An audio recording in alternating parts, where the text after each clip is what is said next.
man up from Mars, he tripping, I put that on guard. I got the digits, but I am not calling. Wizard at night, this be that forum. I'm still stacked with that. Sunshine after that. Still stacked with that. Sunshine after that. So yeah, you know, I had a conversation with her, but it's like the signals is always crossed. I mean, like, I say yes, cause she asked me to say yes. And then she's like, I didn't want you to say yes. I wanted you to understood that a yes was required to answer the question. I was like, what?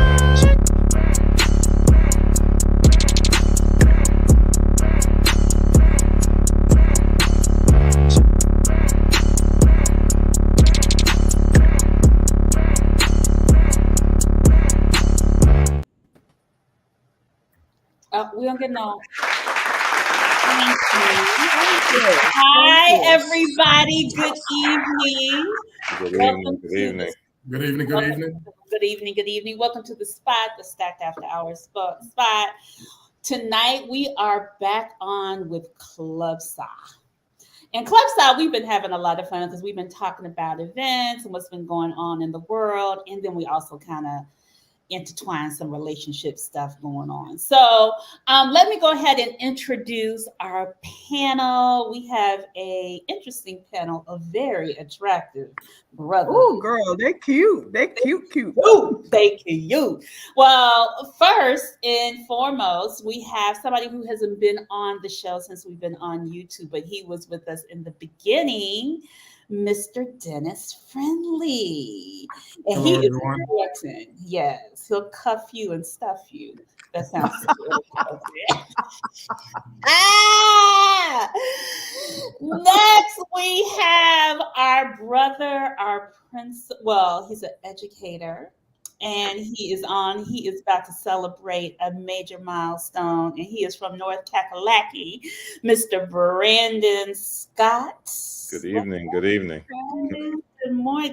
Good evening. And then finally, he's my kinfolk. We are related, but I say we found him in a garbage can. My brother, Matthew Cosby. What's good? What's good? Glad to be back. And then she's on her way back. There she is, Miss Ready to Love Herself, Stacy. Hey. Stacy. Hi, everyone. Hey, everybody. So last week, we kind of talked about 2024 and how everything has been lit and folks have just been showing out. So recently, you know, it's NBA season, NFL season, everybody's getting deals. And we started talking about Ime Udoka and Nia Long. And then we also saw the coaches. Eric Spoelstra just got his big $120 million deal. But he got divorced. He waited for his divorce to be finalized before. So, thoughts? Because somebody on social media posted on his wife's page, way to fumble the bag. Shade. Dennis, you laughing. Why are you laughing? Well, I'm always probably a little impartial from being from a former athlete, but I wonder now, I don't know the circumstances of the divorce, like whether he cheated, They said there was no foul. They just got tired of each other, supposedly. Oh, okay. Well, I look at it like this. I mean, she's entitled to something. I don't know if she's entitled to 50%. I don't know if she's been with him his entire coaching career, because I think he started out as like a film guy, like working for the organization, like editing film and practice sessions and game film or whatever, and worked his way up. I think he started from the bottom, but now she started from the bottom. Yes, but do you know if they had kids? They do. They have two kids, and they got married in 2016. She was a dancer for the Miami. Oh, you know what? That used to be against. I know in the NFL, I had two of my best friends playing in the NFL. That was actually part of your contract, that you weren't allowed to date anyone in the organization, cheerleaders, anyone who worked within the organization. because of issues probably like this. Yeah, I mean, I know Dennis, they definitely fraternize against it, but hey man, I mean, my godbrother, he played for the Knicks, and he's a loyal man, but I mean, I would see some of them other players, you know what I'm saying? And I'm sure, although fraternization is kind of like, it's frowned upon, and they shouldn't do it. I mean, I think it happens. So All coach, the player, time.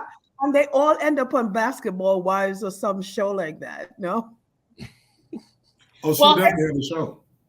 But did she fumble the bag? I mean, for him to kind of just wait until the divorce was final to get his 120 so he wouldn't have to pay her. I mean, I think she fumbled in the sense that, like, Eric Spoelstra is probably, He's the highest paid NBA coach I think that's the highest contract for any coach ever. But Absolutely.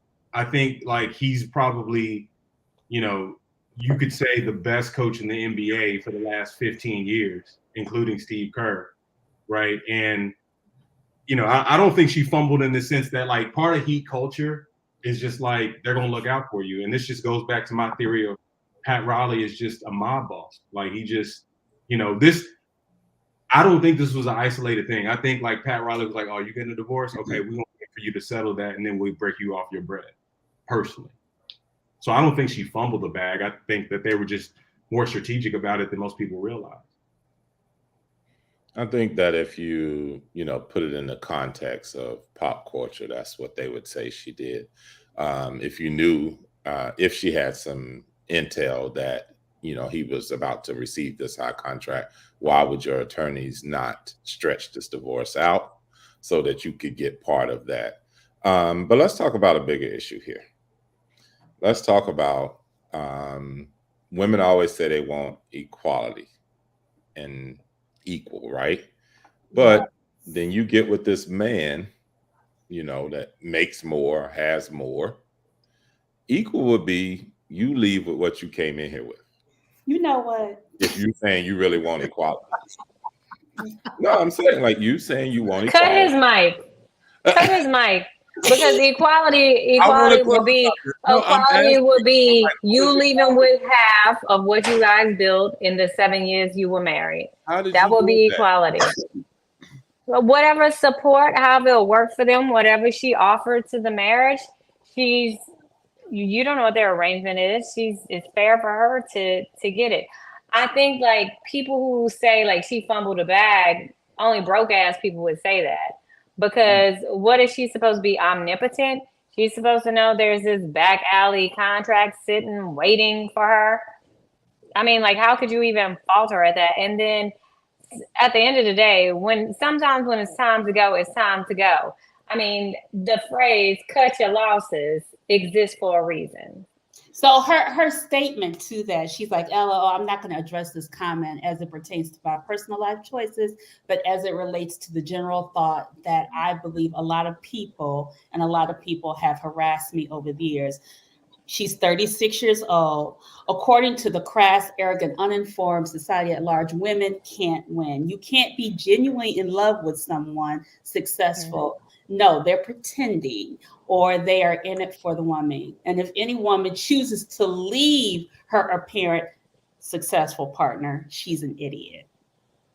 I have a question. Yes. Number one, when did they meet, and what juncture of his career did they meet? And also, I mean, I'm looking at pictures of her online, and I mean, sometimes, like, these basketball or entertainers, I should just put it that way, they get with these ladies that really ain't even in their league of a sort as far as looks wise, and then when they leave them, they're crying, "Oh, she took me, to the cleaners and blah blah blah." But really, I think you kind of did it to yourself. Like, you go out and get these ladies that. Some, not all. Like, I'll give you an example. Plexico Burress. He married an attorney, blah, blah, blah, blah, blah. Cool, right? I think he's still married to his wife currently. But when you some of these players that go out and get these video vixen-looking females that really don't have any career other than posting on IG or TikTok or whatever. Like Joe Smith? Yeah, and then you upset because she get with you, and then you take it for what it is at that point, and then y'all get married, have children, then she divorced you because she probably really never loved you in the first place. She just loved your status and your money and what you could provide. I mean, She just said she didn't love her status and his money, though. But She who said, filed for divorce? Who filed for divorce? Was it him or her? I don't know. I mean, but look at him and look at her. She's an average, dolled up. That's my point. Are you looking at him? Are you? I know he. I'm trying not to be. I don't want to sound damn, but he ain't the most handsome guy. Show him he's fine. Let me tell you something. In cases of okay, I'm gonna shop around for my next spouse, you get what you pay for. And best believe whatever before any ring is put on a finger, the prenup stipulates what you take when you leave. So I mean, to look at it from our vantage points, some of our vantage points, is inequitable because this is a whole different league of people that we're discussing. All of these arrangements, all of these agreements have been predetermined. That's true. That's true. I'm sure if she hung on until 7 years, anything beyond 5 years, she gets a certain amount. I'm sure per kid, when you walk away, you getting another amount. So, I mean, no, I don't feel bad. I don't feel like she's dumb. I don't feel like she's dumb. I don't feel like he's dumb. If he was smart enough to keep something in the back, then more power to him. Because when women have our options on the back burner, we praise it. So yeah, I think that's a fair point. I think it's different than a player.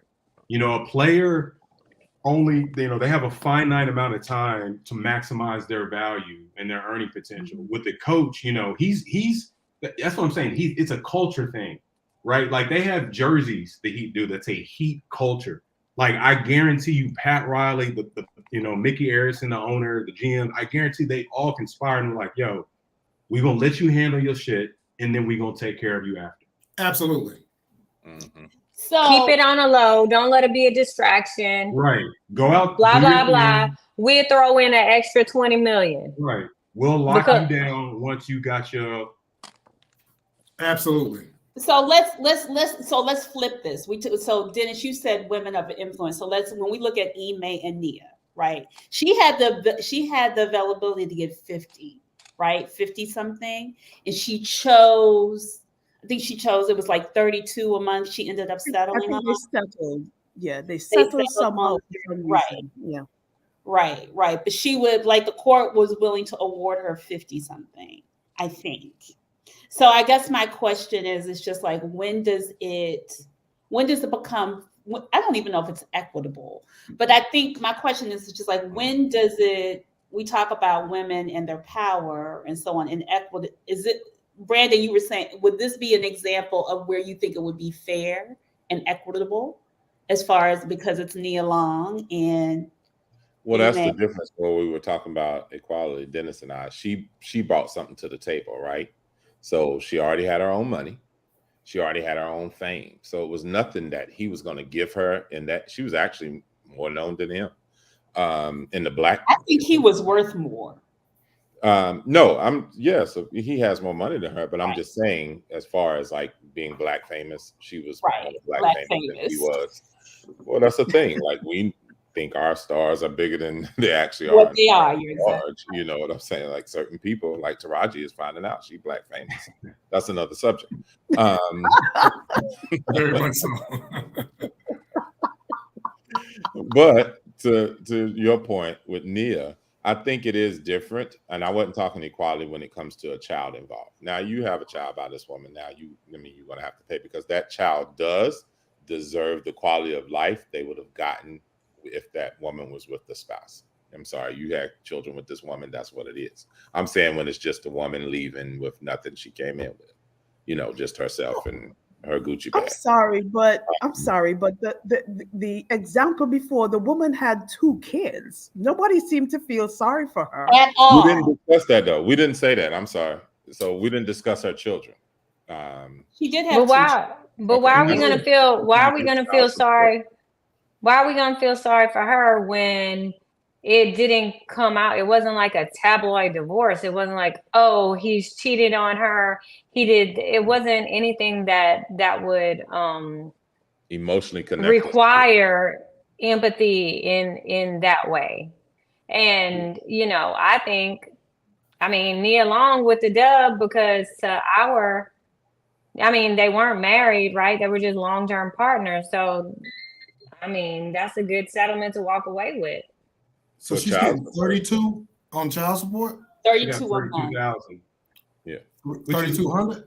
32,000. So that's what, like over 3 million a year. Over 3 million a year. I don't child agree with support that. alone. I don't agree with that. Why? But this is based Why not? on It's based on your income. Why? It's a percentage.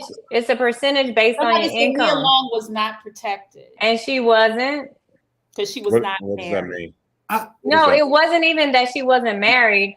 It's just that even as far as how they released the information, like Eric and them are more in control over the information surrounding their divorce that came out. Nia wasn't protected in effect that all this was spilled without her knowing. It was like this bombshell intended to drag Udoka, and she was a casualty of it. Like, come on now, we know it was a good old boy club trying to show him he can touch one of them. They won. He was stupid anyway. But it's back to the child support thing from a man who pays child support. I think that sometimes, okay, so she's getting a number of, y'all said 3 mil, but 3 point something for the year. Is that that's Well, if you have, it's about Like, how is that money being allocated? Is that money being allocated towards education? Why does it matter though? Because it's just my perspective. Right? You want him to go to public school? No, you don't. No. He don't have to go. Especially after what his daddy did. I'm like this, and I believe men should pay child. If you have a child by a woman and y'all sever for whatever reason it may be, I feel that you should. I'm a man who feels that you should, preferably not have to go to court to pay child support or be forced to. Because some men, they're not forced to. The mother just decides to go that route because they can't amicably sit down and have a discussion and come up with a number that's feasible for both of them. So you go to court. Okay, they went to court. The judge says what they say. All right, I'm okay with that. But when it gets to a number that's just egregious because based upon and even for men who, I'll use myself, who is just an average American, blue collar worker, right? When the number gets to the point where that child support is affecting the household of the man also, because stay for the state of New York, you can work, let's say your salary is $100,000 a year. Now say you decide to go get another job or work overtime. Any money, any income that you earn, even outside of what they've already garnished from your check, she's entitled to 21%. And if the child is going to be with you and you're a responsible parent and you're having a child with you, and the child's coming over, spending however many days a week with you, and you're taking them out, entertaining them, being a parent, right?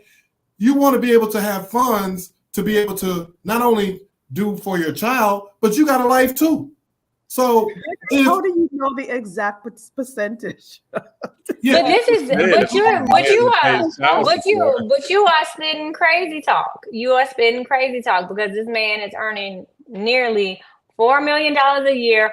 This is a measly $320,000. It's interest on one of his bank accounts for 6 months. Please. But 32,000 a month? Yes, 32,000. It was going to be 50,000, but I'm sure, knowing Nia as the patron saint that she is of all femininity, she is giving him, she's gifting him that 18,000 so that he can maintain their son's needs when he's with them. That is a gift. So don't complain about it. Okay. Then he's special needs. He has to go to special school. Okay. Now, right. I'm good with that. I'm good if that $32,000 a month is. I didn't know the child was special needs. Number one, so that means they're going to have special care. He has a career. Oh, I didn't think that. I think he's allegedly special needs. Okay, let's just go with allegedly special needs. I didn't think that. No. I read somewhere that he's allegedly. Now Sherry Shepherd's son is like really special needs. Right. Yeah. Yeah. That's a whole other conversation. Yeah, but I don't know if this little boy, maybe he got learning. Let's just say he isn't, for peace sake. Let's just say he isn't. She's got 2 kids by this gentleman. I'll Google while we on. Right. He has. It says he has autism. Okay. And sensory issues. Okay, so now we'll go with the facts. So since he has autism, there's going to be some special kind of need care. I'm okay with that. I'm okay with him having to pay extra, and not only him, her, because this is a 2-way street. Right? As well. Right. Security. So her income should come in, and this is where it's unfair in the courts. From my experience, and from a lot of other guys' experience, right? The mother's income is really not the main focus on what the number is going to be. So, she could be like, my child's mother makes more than I do, right? But they didn't take that into consideration. They was like, well, Mr. Friendly, blah, blah, blah, blah, blah, right? So, and I have no problem paying it, even though I don't like the amount, and I know that I should have to pay something. But when it becomes egregious on just even an average man's level or even a rich man's level, like, you got to say to yourself, like, the judge or the courts and legislature should say, I mean, how is this going to affect the quality of life when the child is with the father? Wait. I don't think the kid with him it might be the other kid. So first of all, I think this. And how do we not know that she's not using that 32 to help with the other child that ain't his? Why? Because the other kid is grown, and it doesn't matter what the hell she used the money for, as long as that child has a roof over their head and is getting the proper welfare that they're supposed to have. Like, what is wrong with you? We can't be financing other people. We can't be financing. What are you talking about? You sound crazy. That woman got her own money, and that child got his own daddy. What are you talking about? I'm just giving my point of view. How do we know that? It doesn't matter. Does it matter? It doesn't matter. I feel that it does in this sense, right? Because there are a lot of, not all women. What did you say, Athena? She gotta buy some clothes. She gotta look cute. That's what she's trying to say, Dennis. That's why she got a career. But this is an age-old argument that gives excuse to men not supporting their kids. I said it's an age-old argument. I'm saying what you're saying is an age-old argument to presume that any amount of child support is going to finance any other part of the mother or any other child in that household's life. That is just a ridiculous argument to me. No, it's actually a very factual argument a lot of times. Well, okay. What were you saying? I would say this. I can see both sides. Stacey, I agree with you. I think that sometimes it can become a control thing. If you had a child with this woman and it becomes what it is, based on your income, you have to pay this amount of child support. You cannot control what that woman does with the money, though. Like like at that point, y'all not together. You don't have that control over the woman. I think we are speaking from a certain cultural perspective to say, like, oh, she always got her hair done, her nails done. No, I wasn't even going with it. I was speaking just in general. Child looks unkept. Like, if it's something like that that's obvious, then yeah, you say, like, it looks like you're not even taking care of the child and you're spending the money on other things. Then the conversation can be had.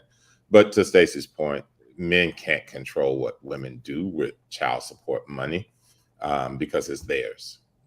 I'm not saying you control it.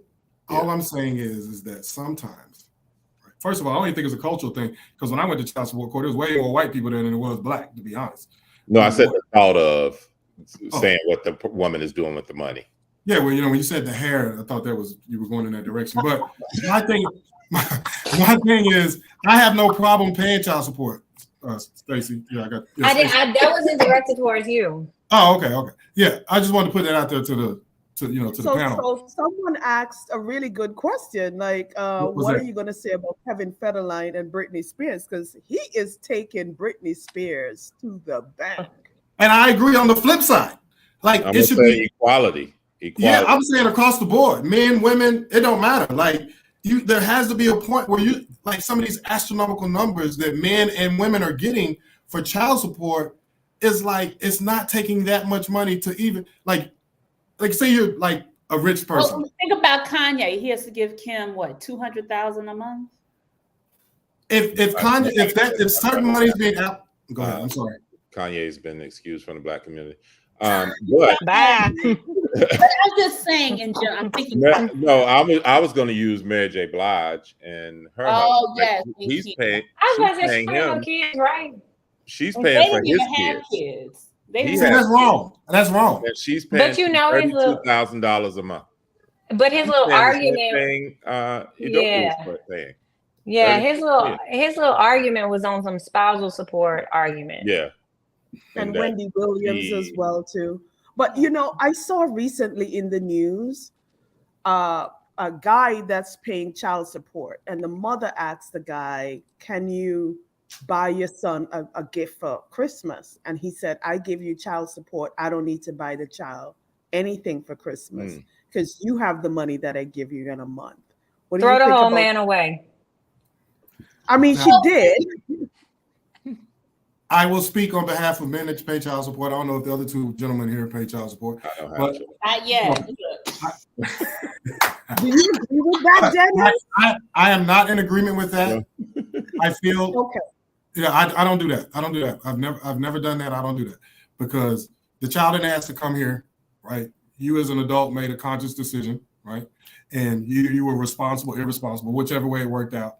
But I think that you should, as a father, that's not something that you should ever tell a mother or even give the impression to that child that you wouldn't do for them because you pay child support. Yes, you do pay child support, but you also still have a moral and ethical responsibility that if your child comes to you and goes, "Hey, daddy, I want such and such," no problem. You know what I'm saying? If it's within reason and within your budget, because everybody got a budget. Now, so I totally disagree with that statement. So I would never tell, and I pay a lot of money in child support. I would never tell my child, "Pay your mama and go tell your mama." Like I couldn't. That couldn't sit well with me because I was not raised that way, and my parents. I grew up from a two-parent family household. But I feel that that's wrong. So before we I have one more thing before we move to the next one. So, like somebody said, Whitney Houston was paying for Bobby's kids. Now, a lot of us are older. We may be meeting someone with kids.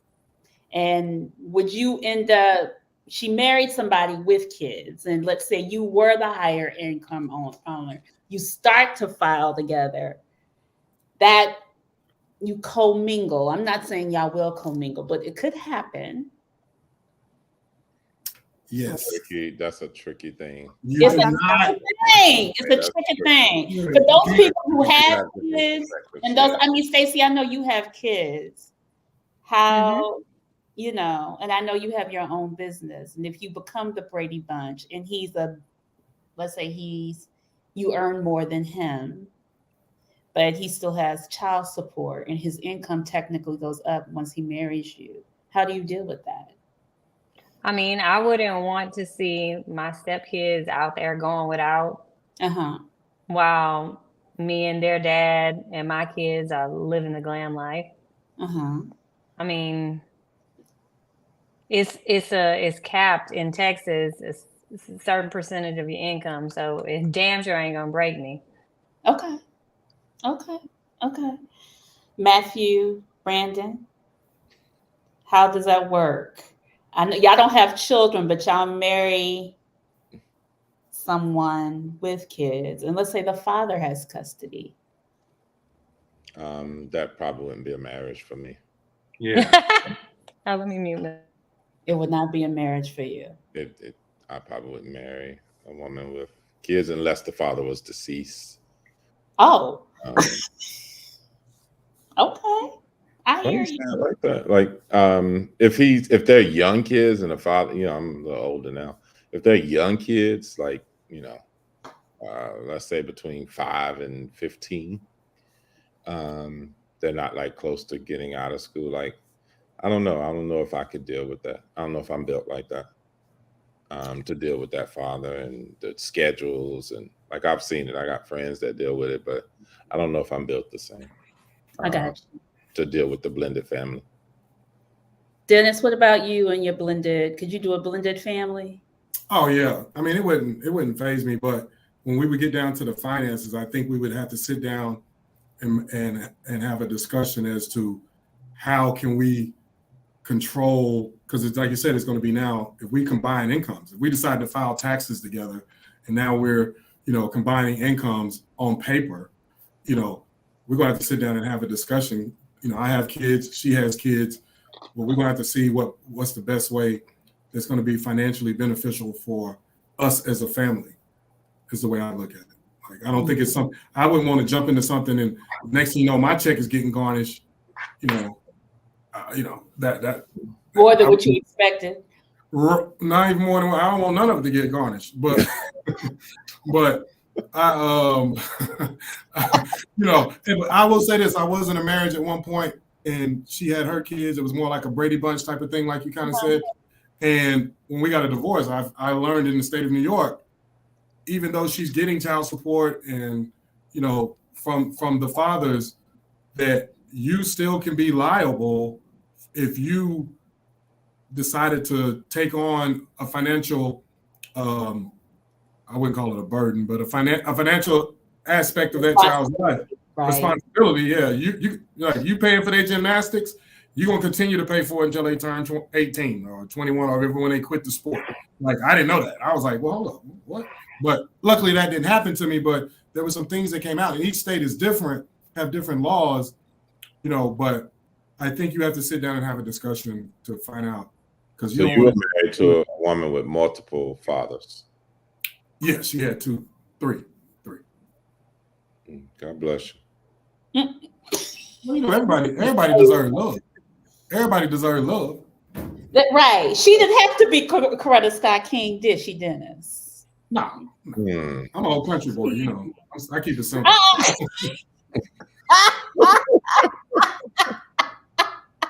So I don't let certain things like that deter me in my decisions. Thank you, Dennis. Thank you, because most of us ain't correct. We all got something, baggage or luggage. So moving forward, we're going to talk to. I wanted to kind of MLK Day passed this past Monday, and Jonathan Majors Ball, he's been talking about Coretta and women being Coretta. And I was thinking about this. I was just like, yeah, I mean, I understand you want to be Coretta, but Martin wasn't always, let me shut up. Martin wasn't faithful to Coretta. Let's just say that. But I always, when I think about it and the whole be like Coretta, what the hell does that mean? What the hell? And I want the gentleman to kind of really, when Jonathan Majors said, be more like Coretta, what do y'all think he was trying to say? Not even to the wife, but he even said Megan Good is being Coretta-ish. She was like Coretta, even his interview. I was like,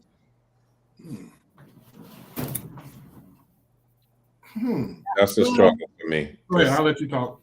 I mean, it's a struggle for me just because it's Jonathan Majors. And the fact, he was dating a white woman and what happened to him.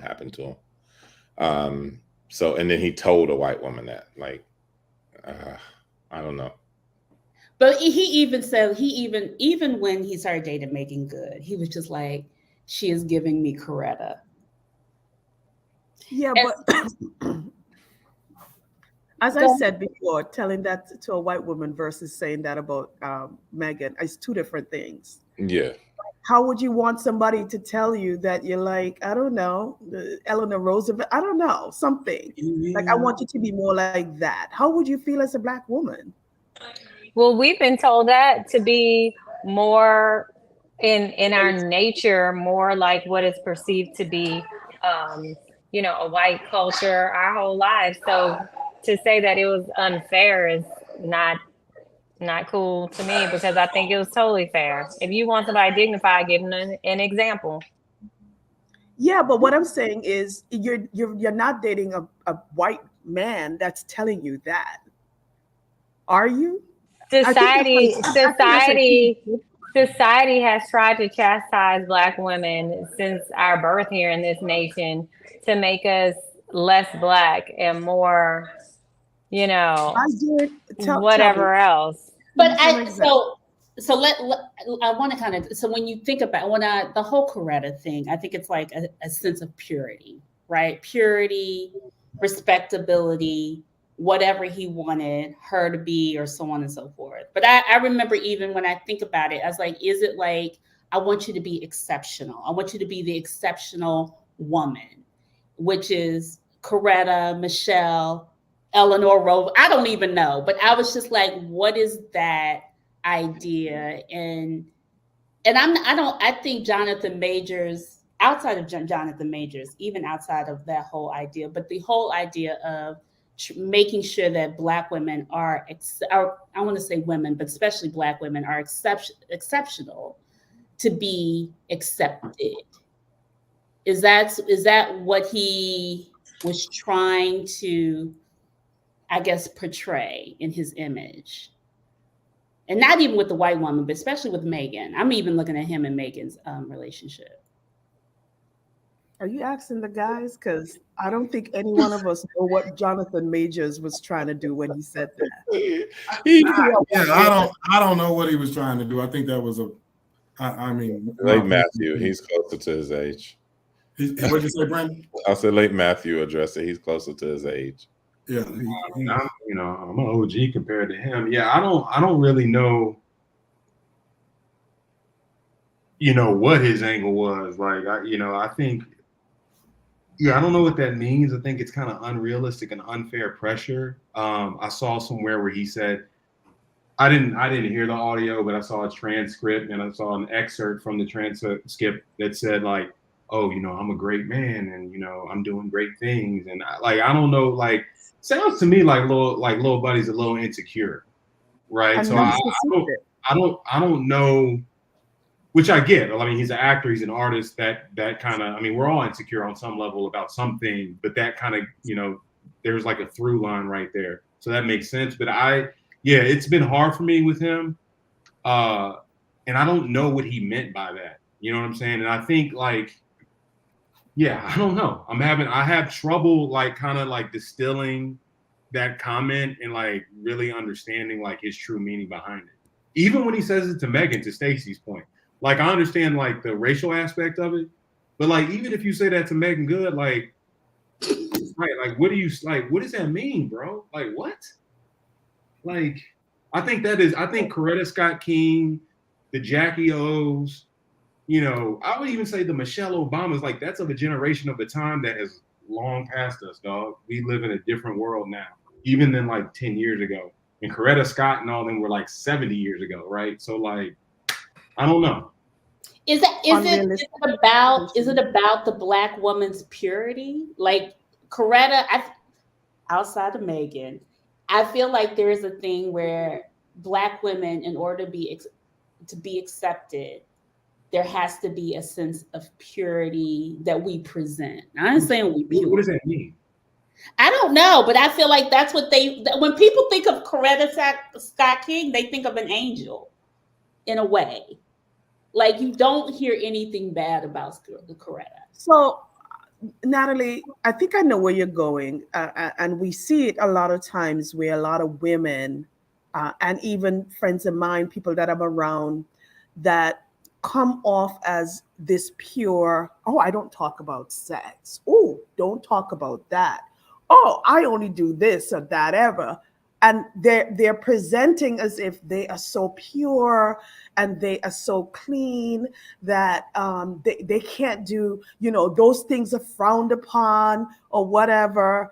And, behind closed doors, they're swinging from the freaking chandelier, But it's the pressure of trying to be exclusive and coming across as trying to be a unicorn per se. And I see that a lot of times, especially with my Black girlfriends, my white girlfriends. They've done coke, they've swing from the chandeliers, and they're okay about saying I think that. women of other races get away. Well, yeah, They probably get a pass. I they don't get a know. pass. But I do have friends also that are Black that would just be honest and open and just say, look, I like sex. It's not a bad thing. But there's other people that you say the word sex and people start cringing.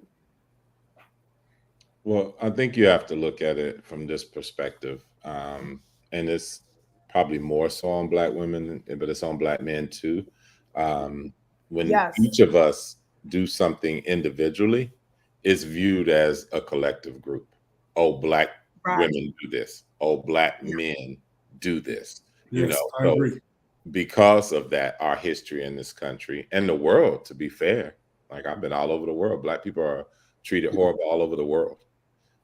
So I think because of that, whenever one of us does something, it's viewed as that's how you are. So you're not given that openness to speak freely about, what you might like sexually or not like sexually, because you know what you're going to be called, and you're not just representing Anthea or Natalie or Stacy. You're representing the Black community. You didn't ask for it, but you are, So when we do something or say something, even us having this discussion right now, people that are tuning in, we're representing our community. If somebody white watches this right now, anything one of us says, that's how Black people think. Yeah. When I got ready to make my statement earlier, because of my career, I know I'm in education. Anything I say or do could be critiqued. And did you see him on this show? And he's educating our children. You know what I'm saying? I wanted to go a certain direction with that about Jonathan. I was like, Brandon, no. Like right now, don't be so Pan-African. Like you are Pan-African, but don't give him all of Dr. Umar right now. So Dr. Umar. We have to think like that, like I had to curtail what I was about to say, because I know it's not just Brandon said that. That's how Black men think. That's how that is true. People think, So. But we're not. I think that's the other thing is like I think women are starting to kind of turn the tables. Like we are free. We are free thinkers. They're like I'm not going to stay in something that I'm unhappy in, or so on and so forth, or I'm not sexually pleased, or I'm not satisfied in this relationship, even though he may be successful and a star. I want out. Because I'm not, like I think there are all these things, but people it is about perception. It is about what we believe we are supposed to be, because I think needing to be perfect is so much pressure. It causes all kinds of imperfections that we're just hiding. Well, if we want to go back to the whole Jonathan Majors, I agree with all of y'all. And going back, the conversation before, I wasn't saying that you ain't pay child support. I was talking about like how men in general, the argument is, because I didn't want you to think I was attacking you, because I don't know, but I didn't know. But about Jonathan Majors and old girl, first of all, she was woman, thou art lucid. She was doing the most, and he was saying the most. We know like a Jackie O, a Coretta, heck, a Michelle Obama.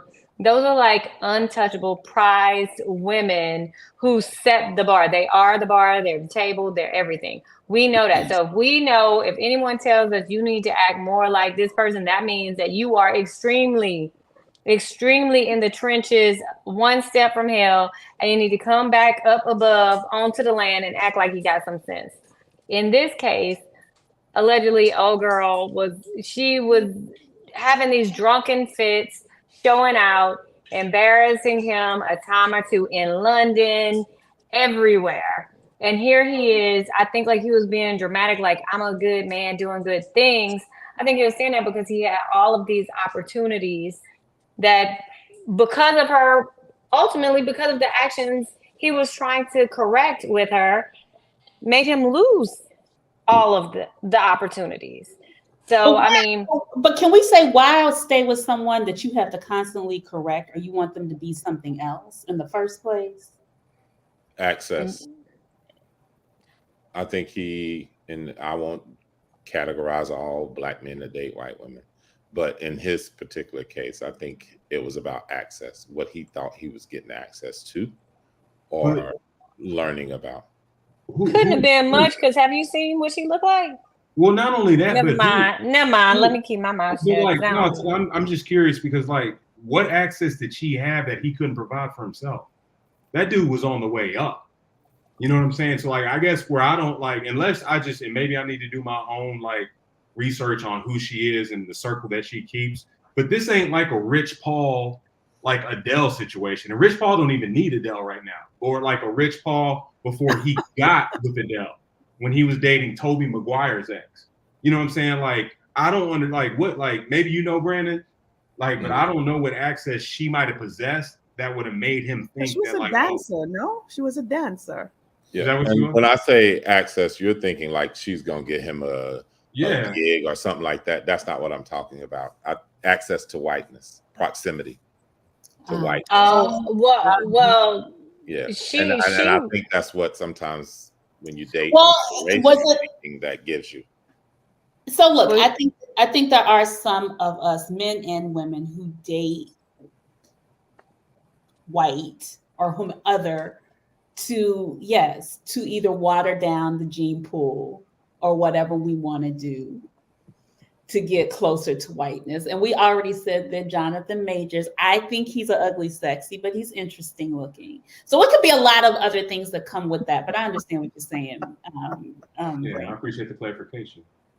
Let me understand what you said, Natalie. Could you repeat that? I was saying... No, don't ask her to repeat that.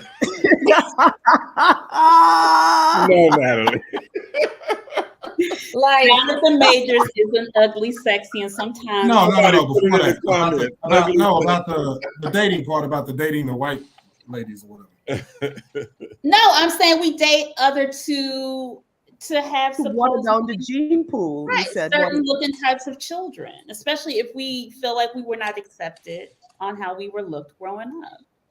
Are you saying that's currently why black men typically date white women?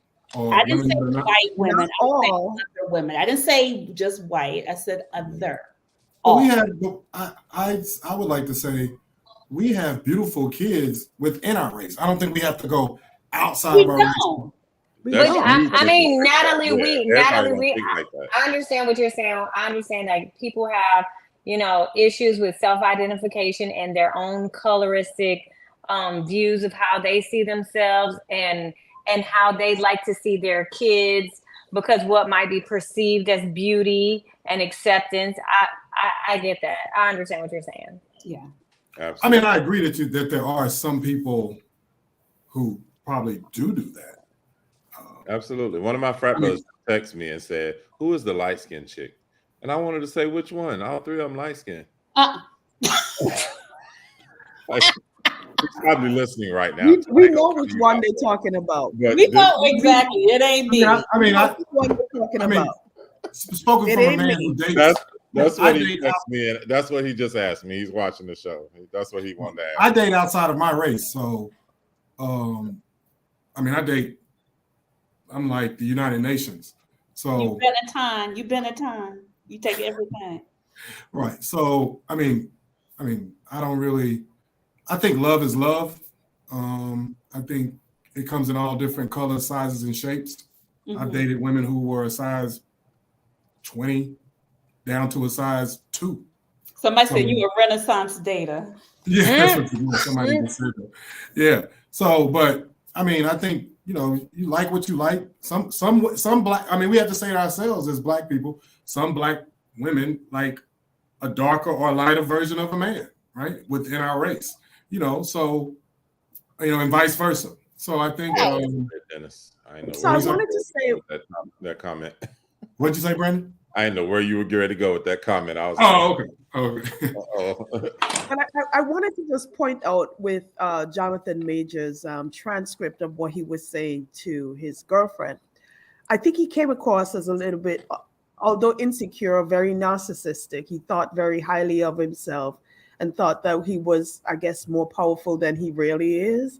So he looked at himself like he was some, I don't know, freedom fighter, maybe Martin Luther King. MLK, and he got the outfit. Him and Coretta can dress up and be Coretta and MLK all day, like him and Megan. Like it's Yeah.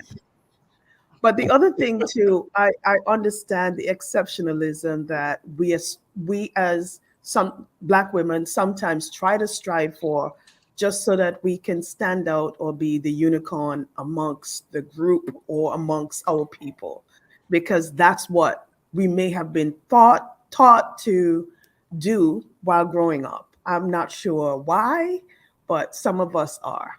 I think also as women, I think it's like you have to be exceptional as a Black woman in even order to get chosen. You have to look exceptional, be exceptional, such as like I think it's all of these things. So when Coretta, I don't know what Coretta is Coretta because of Martin, right?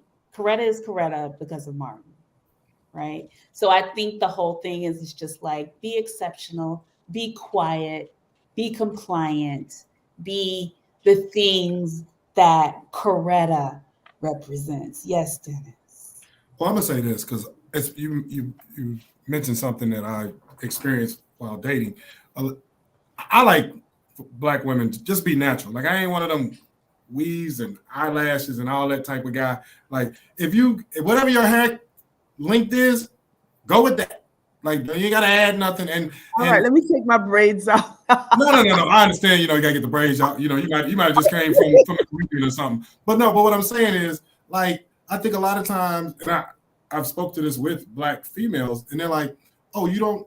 Most Black men like, when I got the weave, with the longer hair and the eyelashes and all. I'd be like, nah. Just keep it 100% natural. What you got is what you got. What the good Lord gave you, the good Lord gave you. I'm okay with that. If you want to straighten it, leave it curly, like Stacy or Natalie, or when Athena has her hair, like, just whatever. Like, I'm cool with whatever. Like, but when you start adding, to me, you taking away from your beauty. Like, just keep it. I'm not saying, don't wear makeup or, you want to doll yourself up. That's cool. But like, just if whatever your hair length is, and don't try to portray and be like white people. Just be you. Just be Black. If we Black, we gonna be Black. And just go on. So Dennis, we had this conversation last week where we talked about how men respond very differently when your hair is blown out straight versus having it curly. Oh, I love curly. And just to prove the point, his frat brother asked who the light-skinned girl was. We all knew who he was talking about.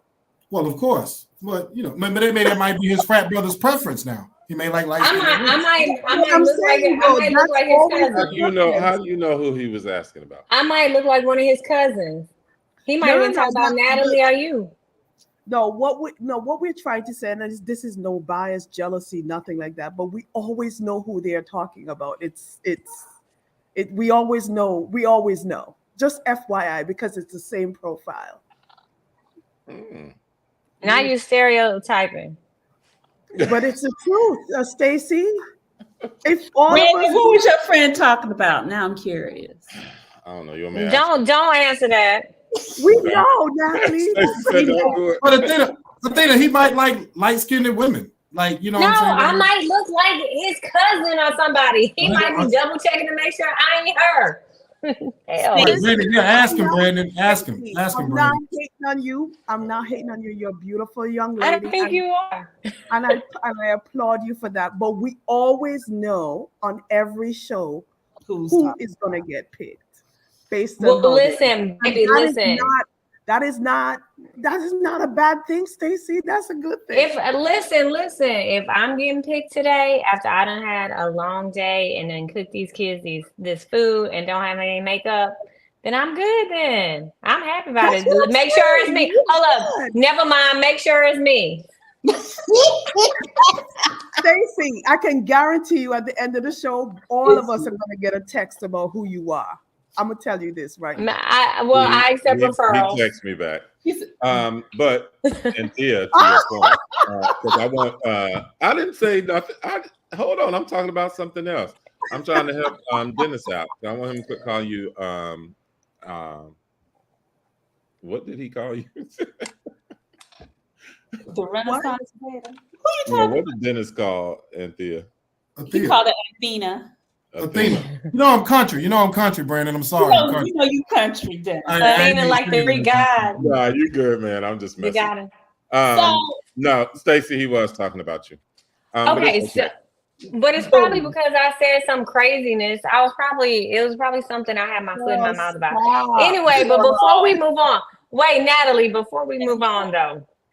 So y'all realize, girl, after she done attacked this man and tried to steal his phone, when she chased him for blocks and blocks and blocks and blocks and blocks, do you know that she had also taken his credit card?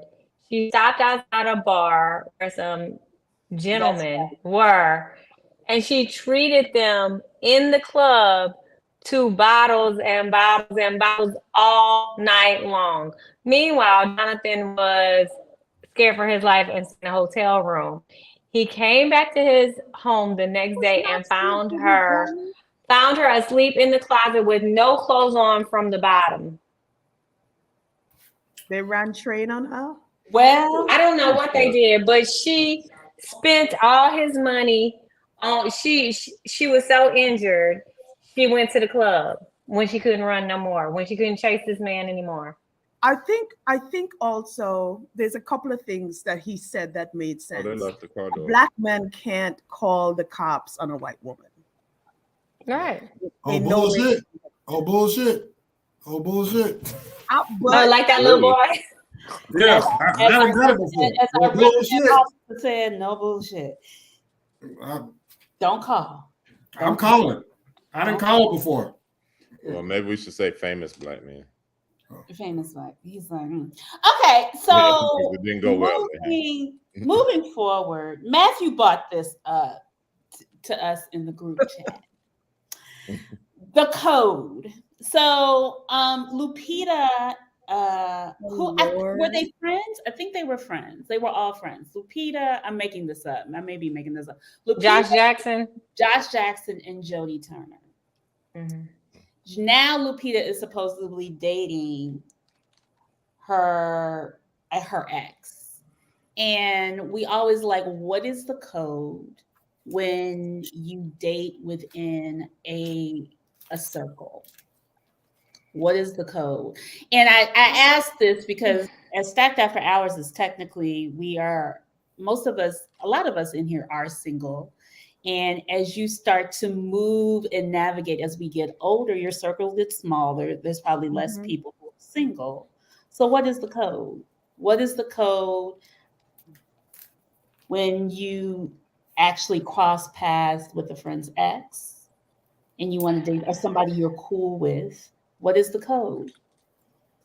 And have you ever done it? I think I don't want to speak out of turn. If someone wants to go, they could go ahead. Go ahead, Dennis. Okay. I feel, number one, that's just lines you don't cross. Like, I don't want to, because to me, it's like you almost, this is just my perspective. It's like you already might have been eyeing him or her up, which way it goes. So I think it's just a disrespect because you're going to definitely lose probably friendship with that person, right? Dennis, what if girl A and you vibe or she likes you and y'all try to hit it off, but nothing came of it? Y'all never kissed, y'all never had sex, y'all never went out, but y'all tried to vibe. And then you meet her friend and you're like, shit, I like her. That's a little different. Yeah. I mean, if nothing ever developed, I was thinking you guys were talking about more. You had a relationship with somebody. I mean, okay. Right? Yeah. Now that's that's not the line that I'm talking about. You cross because ain't nothing happen. Right? If you just meet a girl and y'all go out a couple of days, nothing ever transpire, boom. I'd be like, sunshine, friend, ooh, you know what I'm saying? Like I'd be like, whatever. I'd be like, ooh, yeah, ooh, gee. You know what I'm saying? And then. Yeah. But I would have to ask the other person, like, are you comfortable with this? Because, I just want to be full disclosure. Me and your friend, we went out on a couple of dates, didn't work out. We never kissed. We never had any type of. Well, Dennis, you think it's the man's responsibility to say something, or it's the two friends' responsibility to talk, or both? Well, I would tell her friend, like, hey, look, just to be full disclosure, I like your friend over here now. We've been vibing. So You are an honorable man, Dennis. I like that. Yeah, I don't want no mess. I don't want no mess. Because eventually y'all gonna all meet up anyway. You don't want it to be awkward. So at least it's already out there. It's not, I love it. There's no secret. If it's a secret, then why we dating anyway? What we hiding for? We grown. So we grown. So I was in this situation 3 times with the same guy, one of my frat brothers. Oh, wow, he probably hates you. On 3 different occasions. No, him. On 3 different occasions, he dated someone I had dated. Oh, we now call him the great go behinder.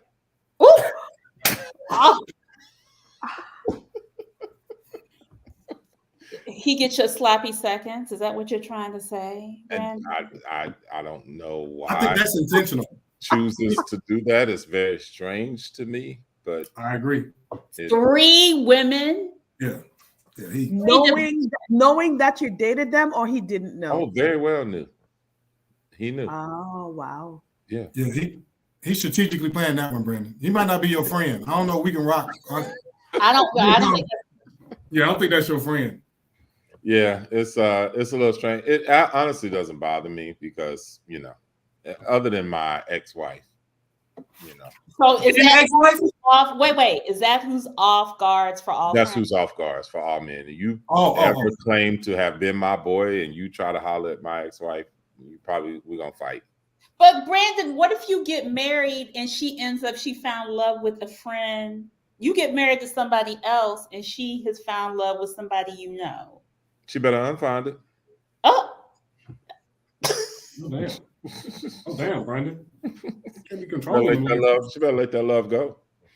Oh, okay. You don't get to do that. I would never date any of her friends, associate, anybody that she waved at in the mall. Like, has anybody ever done that where they ended up kind of, falling for somebody's ex who you were cool with? Like us personally on this panel? Yeah. No, I don't. No, I don't do that. I would never date a woman that one of my boys said they even smashed. Like, even if it was just a one-time sex thing. If I knew about it, they shared with me, I could not even date that woman. Okay, so he's MLK. All right. I agree with you, Brandon. I couldn't do it. Sometimes the thing is, yeah, but could not be. It's just not my thing. I think it's too many women out there.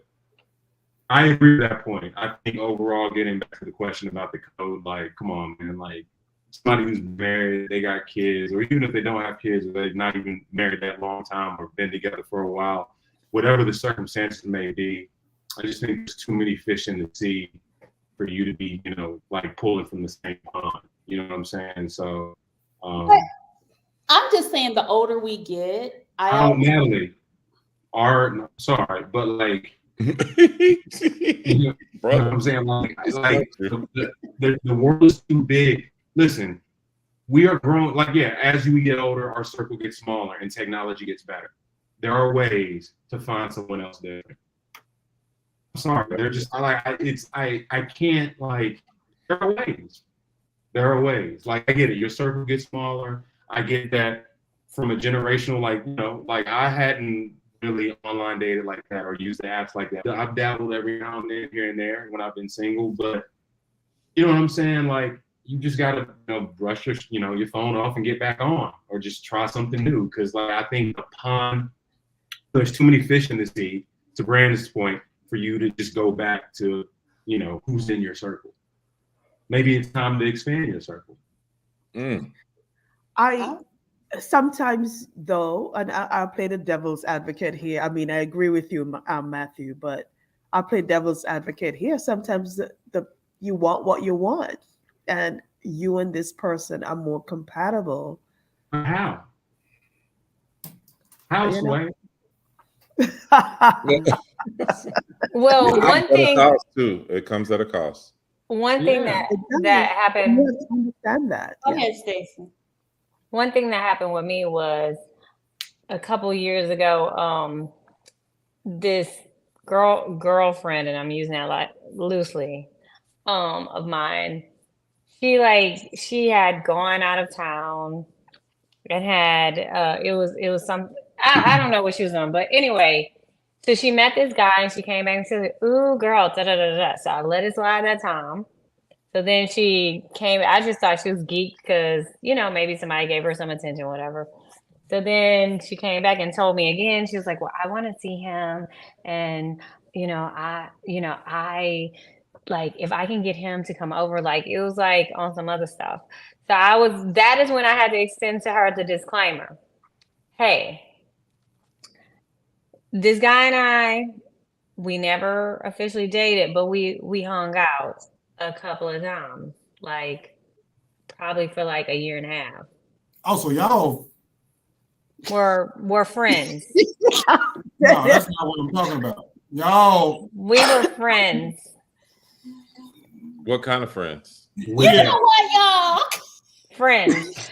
So y'all need to I felt like it was proper Natalie is my to friend, like, hey, Nadia is heads my up. friend. I have a history with this person, but it's an insignificant history. Oh, However, it's significant. we're still cool. So if y'all are if we're ever in the same spot, this is why he's speaking to me.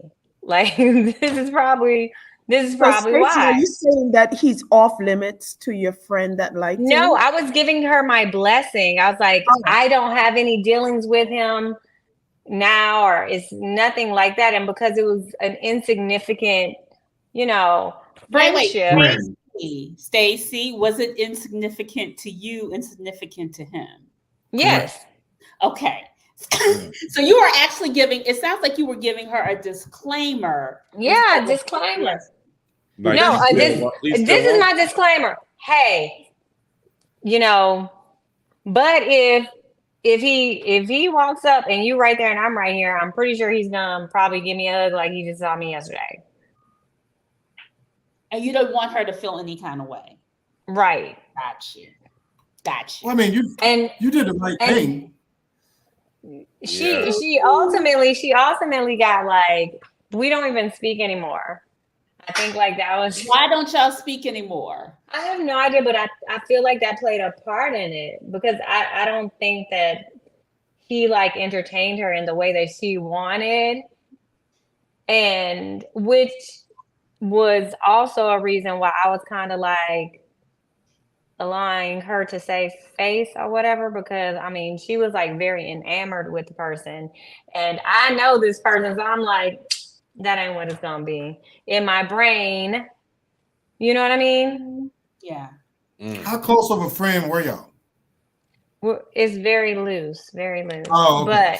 But I mean, we hung out, like we would go out, we would have dinner from time to time. It's not a bearer of my secrets. No, I think you did.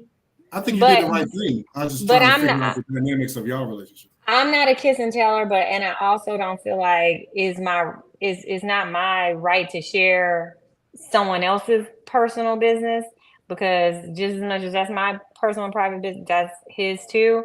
However, but I felt like because of where, the level that she wanted to pursue this man, because like y'all said, it is a closed circle.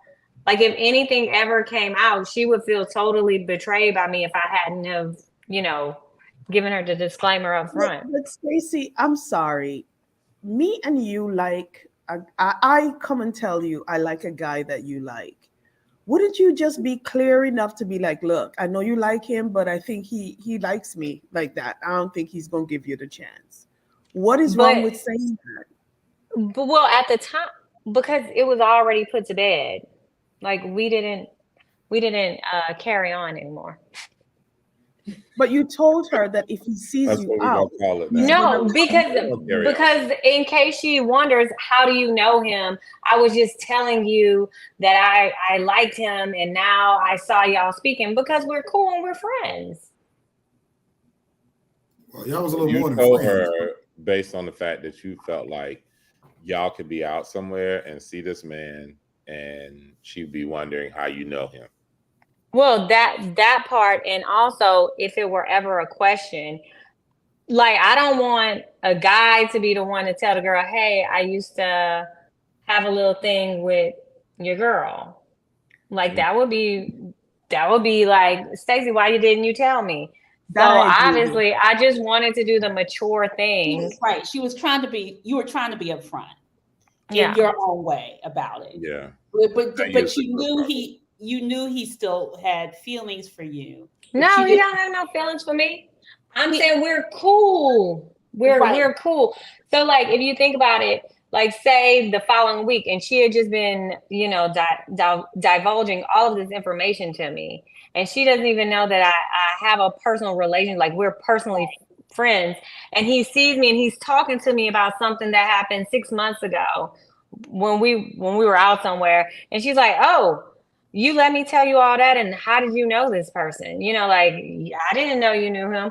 I also didn't want her to think that I had listened to what she was saying and then I pursued him. I wanted to let her know that no. You wanted to get the timelines together and everything else. So I think go ahead. I think basically what Stacey's saying is, I'm assuming this happened in your hometown where you know what I'm saying? So it's probably a small network of people, you know what I'm saying, down there in Texas, which I'll be there next week. But anyway, that's neither here nor there. In Houston, by the way, just FYI.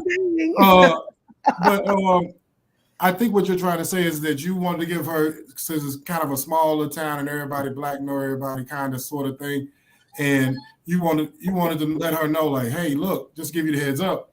Me and old boy, we used to do our thing back in the day, a while back, kind of recent, and I don't want you to feel slighted when you see him approach me and be like, hey, what up, Stace? You know what I'm saying? Blah, blah, blah, blah, blah. And she'd be like, you know him on a personal level? And she'd be like, I thought me and you was cool enough for you to at least let me know after I done explained to you who he is. You could at least gave me the heads up and said, hey, you know, Jane Doe, check this out. Me and old boy used to get down back in the day. You know, so I just want to let you know that this is where it was at. It wasn't nothing, but it was something. But I don't want you to be looking like a fool, you know, when he walk up and greet me with a nice embrace. Man. So let me ask you, let's say this. When do you not have to tell the person? Like if it's is there a time, is it based on like, okay, we're no longer together. We haven't been together for eons, for years. I've moved on. I'm happily married. You know that they started dating somebody that you know. It's not an associate. Do you still need to know?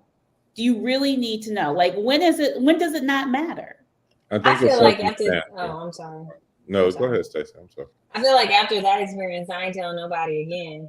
Good luck to y'all. Yeah, it scarred you. That's what I was going to say. I was going to say to you, I felt like you shouldn't have said anything in that situation. Like, I don't know if y'all were close enough for you to say anything. I'll go back to my situation because it's easier to speak about yourself. My frat brother that does this goes behind me. Him and I were connected through my line brother. So I held my line brother more responsible for it. Even though me and the girl weren't together, anything, it was my college sweetheart, whatever. I just said to him so that it didn't look like anything crazy. You could have just told me, because the girl ended up coming and telling me. She was like, I told him he needs to tell you.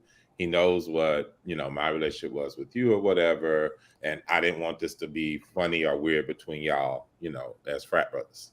So she called me and told me about the situation. So 2 of my frat brothers that I'm very close with, I called them and I said, listen, this is not cool that like this girl is calling me saying this. Y'all could have said this to me. So I could say to her at least like, hey, yeah, I know they told me. It's cool. You know, date him. Him and I aren't close like that. You know, see what it works out for y'all. You know, I wished her well anyway. But to me, the responsibility was, I mean, because I really didn't care. I didn't have nothing else for her, you know. But the responsibility was on who's my closest friends, you know, not somebody that's more like an associate. I absolutely agree. Yeah, but if we ain't real close, to your point, now I don't think you have to tell. Like, Right. If you're Ain't not no love close. lost. If you're not close, you should not have to tell. Yeah, I agree. Stacey and this girl were that close. Like, I don't think she should have told her. I think But she should have made her figure it out. as the example that Matthew provided, they were in the same friend circle. They were friends. They were hanging out. Like Lupita was hanging out with the both of them. That's what. Yeah. And then after the breakup, it's like I was defending the whole thing. I told Matthew, nah, Matthew. He was like, when they come out together, you're gonna have to tell me sorry. And I did. Mm-hmm. I did. I ate my words. That's different if we're in the same friend circle and you then start. You have to say something like, "Yo, then Nat." it's awkward. Okay, you was his girl last week. Now you. Who is responsible for saying something? The person or the people? No, there's no responsibility to say anything. The responsibility is to don't do it. That part. I'm saying to Matthew, if it happens, that part. No, it should happen. The examples that Stacey and Brandon are provided are a little bit more gray. This, where we were married, you're my homegirl, y'all get a divorce, and then that shit, it goes back to what we said earlier. There's too many fish in the sea, especially for her. Yeah, she's beautiful. But she's remember, in the circle. She got an Oscar. She's probably vulnerable at this point. She's probably what? I'm giving her the benefit. When you're on the rebound, you do dumb shit. She's vulnerable. Yeah. Why is she on? Who? What? Lupita just on the rebound. Her. He's on the rebound. She is too. She is too. But Natalie, that's her girl. And they knew, like they not like us. They ain't like they're from the motherland. Matthew. No, Natalie. They're not like them. Wait, they're not both from Africa? I think Jody's British. Okay, I'm sorry. She's a black. But I thought, I didn't know that they were. She may be. I don't know if she was born. She's still of African descent. She is, but I didn't. Who says they? Okay, I'm sorry. I take that back. I'm not. No, I'm just saying, like, you trying to say all dark skinned people are African? No, you took it there. I didn't say that. I honestly thought they were both they both immigrated over from Africa. That's what I'm saying. But it's a stretch. But okay, yes. Is it? I don't know, but Lupita Nyong'o, you think that's a stretch? Okay. Okay, I'm not saying a stretch, but because they're both. I think I understand. They're in the same circle. Clearly. Okay. You took it to colorism, and I was taking it to birtherism. So God. I'm trying to find colorism. I'm just fucking. It's brother sister banter, but I think that irrespective of if they of their background, the fact remains that they were in the same social circle. They all hung out together when they were together as a couple. Jody and Josh Jackson. It's poor form, in my opinion, for Lupita Nyong'o to then go and date him. Like that's not riding for your girl. That's not come on, man. Like that's just messy. That's no, absolutely not. And there's way too many fish in the sea. Like she was fucking with Leo DiCaprio and whoever else she was messing. Like there's too many other. If she wants to be with the white dudes out there for her to choose from. Than that dude, and he ain't even on like that. Like that seems like I'm just trying to in my opinion, it seems like she's trying to stick it to her girl because his heyday was Baywatch. Wait a minute, the man is white. It was no. It wasn't Baywatch. It was Natalie. I'm pretty sure he was in Baywatch. Dawson's Creek. Dawson's Creek. But his heyday was back then. So wait a minute, the man she's dating now is white. Yeah. Oh, who cares? Brandon. I like African man broke I like Dennis's example. I think that's pretty much what happens now.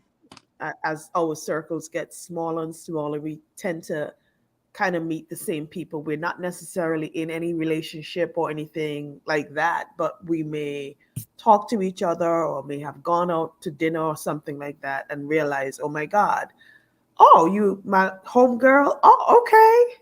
And then, I think there is this responsibility for the guy and the girl to just say something. So what would you do in that case, though? In Dennis's situation? No, what would you do if you find out that you're dating or you're starting to date someone that Natalie used to date. That's happened. Tell Natalie. So what did you do? It's happened. She told me, and I gave her my blessing. And that's different. And then apparently it didn't work out for her, so that's why you don't do it. But it didn't. But No. You're not with them. No, because okay. So now both y'all ex. That had nothing to do with me. What I'm trying to say. Now y'all got the same she ex. asked me. Let me say this. No. I didn't date like that. No.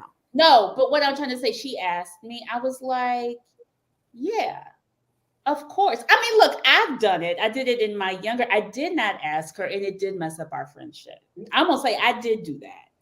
It totally. I was 24 years old. I ended up dating a friend of mine's ex, who I didn't realize was her first love, and it didn't go well. Did not end well. Natalie, it was a hard lesson for me to learn. With me, you just lost your Coretta status. I never said I was Coretta. I'm Loretta. I had you on this pedestal, Natalie. No, I'm sorry. No, but I just think it's really important to just have a conversation. And, if anyone wants to date my ex, the Lord be with them. I know my friends have more sense than that. I would definitely. So what does that say about your choices? My choices in the past were terrible. I must admit. Yes. You can admit that, yeah. Yeah. I can see why you don't know what you want. You get chosen, and you think that that's what you want at the time. Yeah. And you learn a big lesson and you move on. But I'm very adamant and open about, if I like someone, I'm gonna make sure, first of all, y'all, this person, that person, did y'all ever date? And I feel like it's really important that we have that conversation. And I am not gonna go there if Natalie was dating someone for 5 years, 6 years, 10 years. I'm not going there. That's a different story. But if they were just casually seeing someone and, Natalie, who is Connie? My mama, she's like, I'm surprised. Oh, she's surprised. She is. Natalie, Lord have mercy. Sorry, Mama. Mama praying for you right she's now. She's coming in the after party for you. Look, Matthew even shook his head. He's like, no comment. But so the other code that I want to talk about is when you do meet the same person, when you guys meet a person and there's competition. Mm-hmm. When you meet someone and both of y'all are vibing for the same person, and you don't even realize, they don't even know, they're trying to choose. Like, I think sometimes when we meet someone and we know, like, oh, they're a catch, I'm gonna see and I've watched this with friends. I see it all the time. If there's somebody who's in the room that ladies like, or women or men like, I have seen, like, when does it stop? And y'all know what I'm talking about. I'm not competing with nobody. I've never had to compete. I'm competing with myself. Maybe I just chose. Y'all know people have slowly tried to compete with y'all. Stop fronting. Well, I'll say this, Natalie. I understand exactly what you're saying. Thank you, Dennis. Yeah, like I think the two people, Brandon and Sunshine over there, they over there bullshit. They over there being correct. Yeah, they being correct. There is never a woman that I knew wasn't going to choose. I mean, when you're in a setting, and like you said, Natalie, somebody walk in and, you like them. You like what you see. He or she like what they see, right? And you be like, so you either, and whoever goes first tries or whatever. I with the group of guys that I grew up with, we were like this. You might see a lady, you be like, yo, bam, oh, I'm going to try. All right, go, shoot, bet. He shoot, he may get shot. If he gets shot down, next man up. And may the best man win at that point. But, I mean, nowadays, we're a little older. I just fall back. If I see my boy trying to advance on it, he's like, man, I'll be like, go ahead. You know what I'm saying? I'm not going to step on his toes. I'm going to let him work it out. If it work out, it work out. If it don't, it don't. And I just move on. You're sitting over in the corner posturing, Dennis. Like she gonna come to me.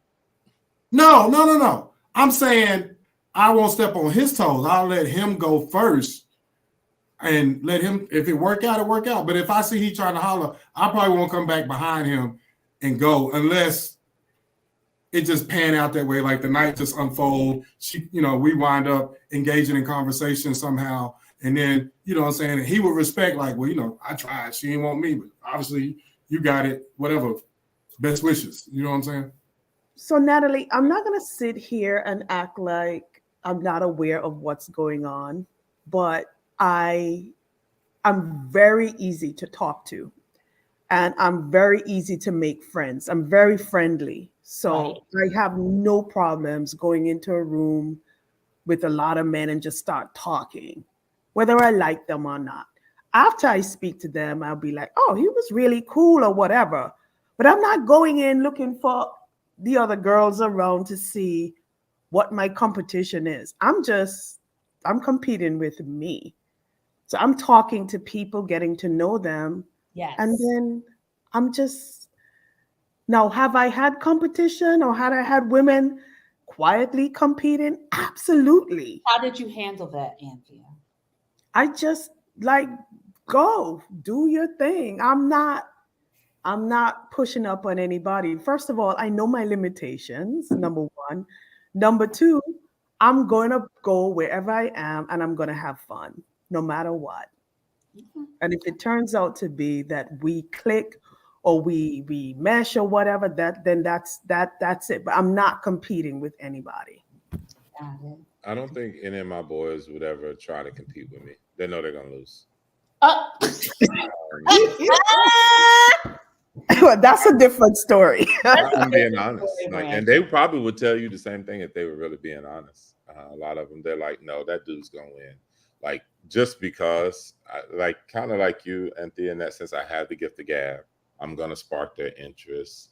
We're going to have conversations and stuff then I decide okay, these 4 are for y'all. This is the one I chose. If it's like a group of women. And then my boys know they got these 4 right here to choose from. So somebody said he lied. They're like, he lied. Yeah, that's somebody that don't have confidence in themselves. Brothers. I'm telling you, ask them. They know. They'll send me. They'll say, dog, go talk to this one. They'll send me to go talk to the woman first. So that you can pull them in for them. And then they know it opens. You were the ringer. You ring them in. I ring them in. All right, Stacey. What about you? Competition. I mean, who do I compete with? Oh.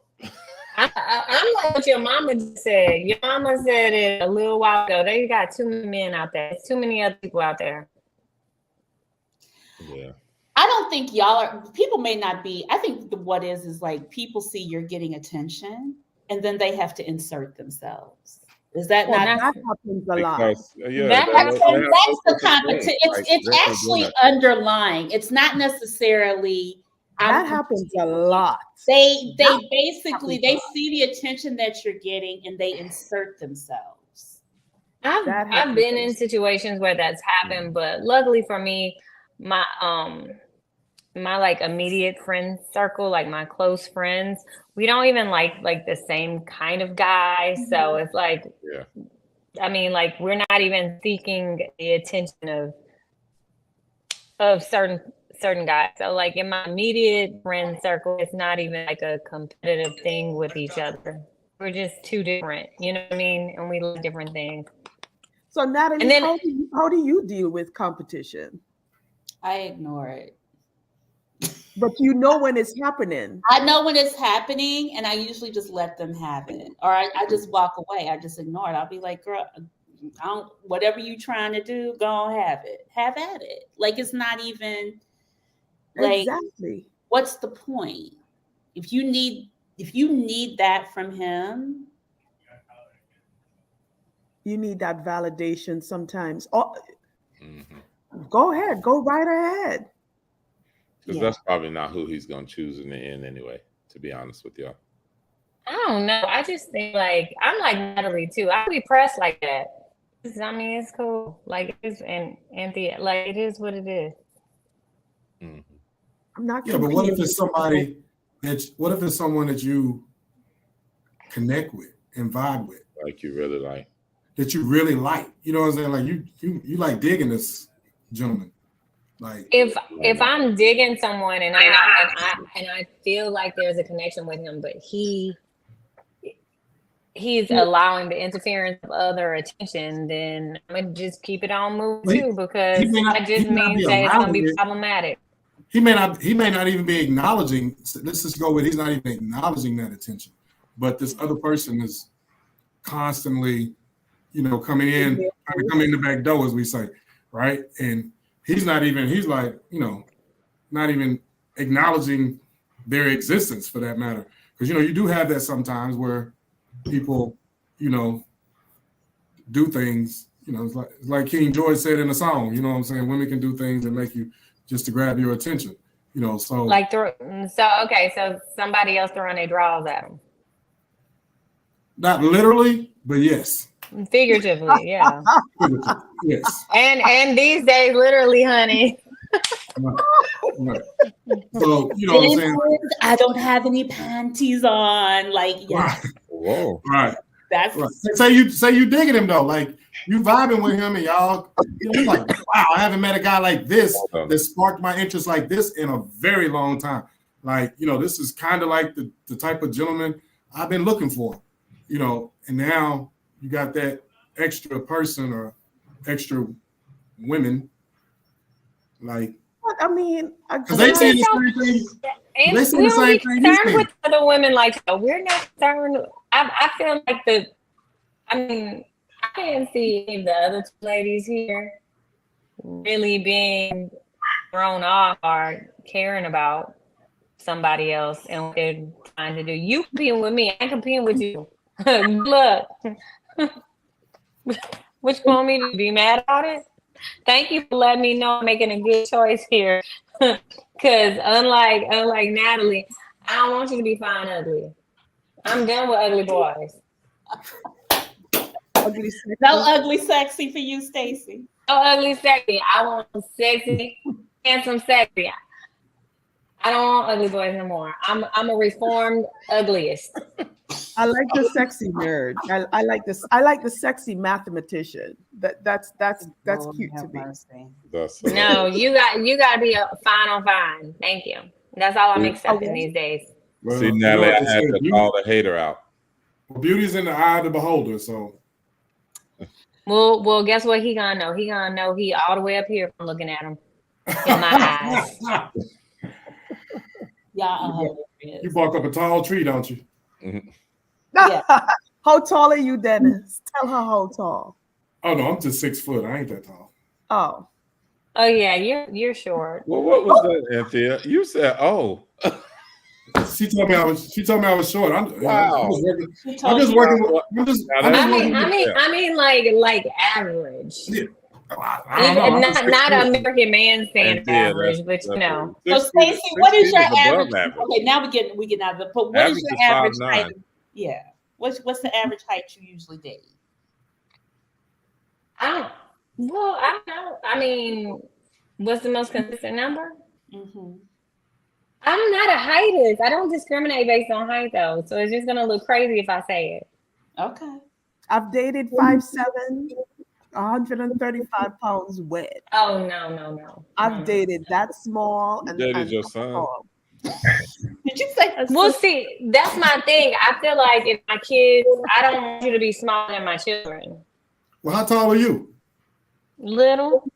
What is little? Beyond shorter than 5'5"? 5'3". Oh, okay. I mean, maybe 120. You tiny. You tiny. You got a size 1. With our hearts. I don't do numbers no more. I just do letters. I'm not falling for that trap. What's letters? Like a small, medium, large. Oh. I don't buy clothes in numbers no more. Small, medium, and large. Lord. Okay. I only wear tights, tees, and hoodies. How about that? But you said, Stacey, 6 feet is short. Why did you tell that man? I feel like it's average. I feel like it's Actually, it's average. not. The It's average. not. You sound like that girl who was on getting interviewed on a podcast, and she said that she had to have a man who made like 240 or something.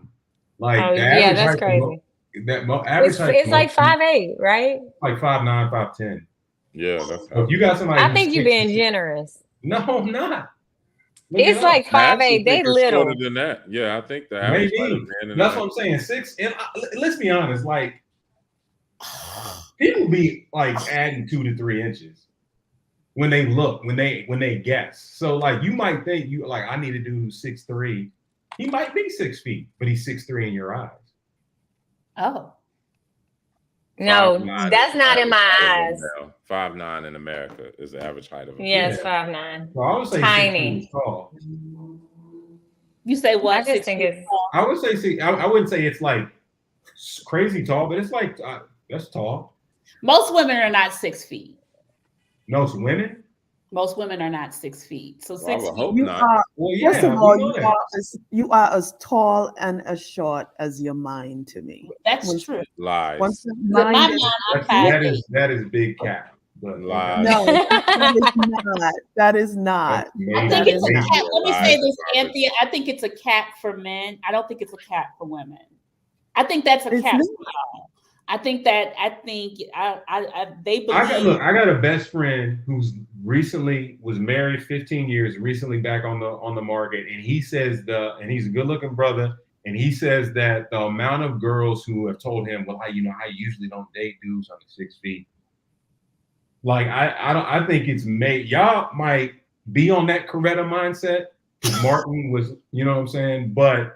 Hey man, that's major cap alert with y'all. Y'all know good day. I think the problem is sometimes he's about 6'2", so 6'1", 6'2", Natalie.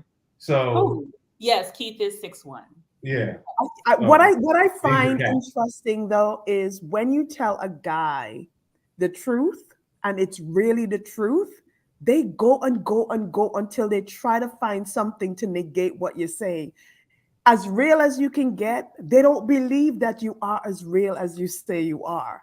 So when you come with the truth, they don't take it at face value. The truth. I believe that you date short men, Anthea. I believe that you've dated short men before. I believe that you dated that man that was 135 pounds. Now, did he make you feel safe? Absolutely. That was the best relationship I had. I was in college. You didn't know any better. You were in college. I'm talking about that's not even. Come on, man. Yeah, as a grown but I mean, that was a really great relationship. Right now, would you date a man that's 5'5"? Of course. I'm not looking at a specific number. I got somebody for you. You'll be in Charlotte for my birthday in a couple of weeks. Don't play games because I asked you, and everybody heard it, and everybody that's watching heard it. Listen, I'm going to introduce you to him. He's 5'5". This is not about stats. Don't give me stats. I need Natalie, to know. am I joking? I asked her a question. I said, would you date? Yeah, but you're giving me stats. We're not talking about yes. stats here. If I meet you and we vibe and I have a really great vibe with you. Oh, you vibe with him. He's a viber. Most short men are vibers. First of all, Brandon, how you know I'm trying to get hooked up? I ain't trying to get hooked up. I'll say this. I'll say this, Brandon. I just said, would you be open to meeting somebody in Charlotte? I'll say this, Brandon. I'll say this. It ain't the size of the dog. It ain't the size of the dog that matters, you know, and his bark, you know what I'm saying? It says what his bite is. So, you know, you can have a man that's 6'4" and he be as soft as cotton and you make you not feel secure. Where you can have a man that's 5'5", but he's a man's man at 5'5" and will protect you more than that 6'4" or 5 guy. So, you know, as they say, they're the size of the dog, it's the size of the fight in the dog. But what is he gonna protect you from? The kids at the water fountain? You know what? On that note, we're going off. Don't touch her. Don't touch her. You know what? That's 6 I would guys are running in the closet when they hear a knock at the door. That's. I think either way, some aesthetic matters. You want to feel safe. And I think it is part of it is presence, part of it is size. It's all encompassed. It's not just one thing. I think it's the whole vibe, though. Yeah, but if you can feel just as safe with a shorter stature man as you can with a larger man, because trust me, size really don't matter, especially now these days. Ain't nobody want to fight no way. So, but if he makes you feel safe, regardless of what his height is, he makes you feel safe. You know what I'm saying? So, I semi-agree with you, Dennis. Yeah. Well, that presence of a taller man. Yeah. Naturally, right. Yeah. We have gone from coaches to couples, or to the couple to the code. Hey, it's always a journey on Club Style.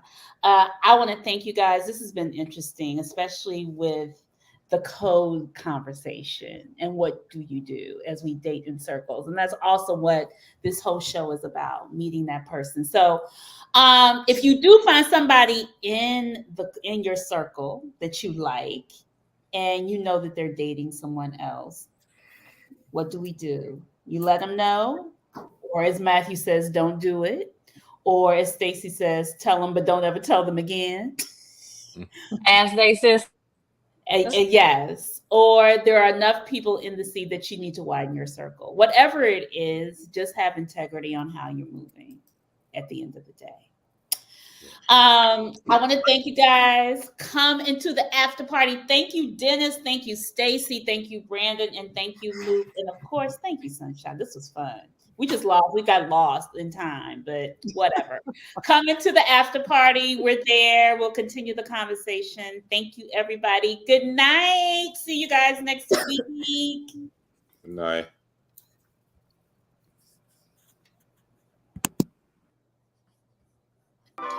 Join Stacked After Hours, The Spot, where grown men and women gather to have candid, also honest discussions about the state of life, love, and more. The Spot is a hybrid of in-person and weekly virtual gatherings. Join our Facebook group and answer our daily questions. Subscribe to our YouTube for our weekly live talk shows, and join us on Zoom for our talk show after parties for lively conversations with other opinionated, grown, and sexy professionals. Just search, like, follow, and subscribe to Stack After Hours on Facebook groups and YouTube. Also like and follow our brand pages at Be Stacked Wellness on Facebook and IG. So wherever you are, at home or abroad, pull out your laptop, tablet, or smartphone and join in the conversation with the members of Stacked After Hours, The Spot by Be Stacked Wellness.